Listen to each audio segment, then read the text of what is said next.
Facebook YouTube আসাতে অনেক গোপন বিষয় জানা খুব সহজ হয়ে গেছে।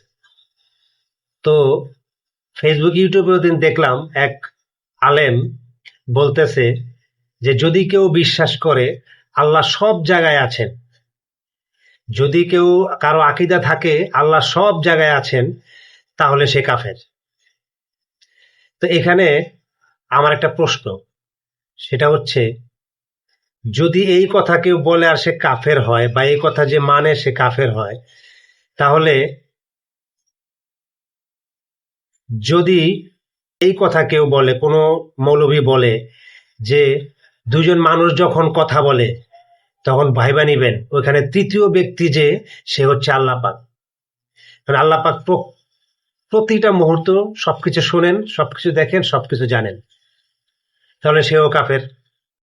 মানুষ আসলে বর্তমান প্রেক্ষাপটে যা দেখা যাইতেছে, যা বোঝা যাইতেছে, ম্যাক্সিমাম আলেম আসলে ধর্ম প্রচার করে না। তারা আসলে ধর্ম প্রচার করে না, তারা প্রচার করে দলীয় পদক্ষেপ। তাদের দলীয় দিকে যদি কেউ আসে তাহলে সে মুমিন, তাদের দলীয় কথা যদি কেউ না মানে তাহলে সে কাফের। এটাই বর্তমানে ধর্ম প্রচারের মূল ভিত্তি হয়ে দাঁড়াইছে। মোটা দাগে এক কথায় বলা যেতে পারে আসলে তারা ধর্ম প্রচারক না, তাদের নিজের মতবাদ প্রচারক।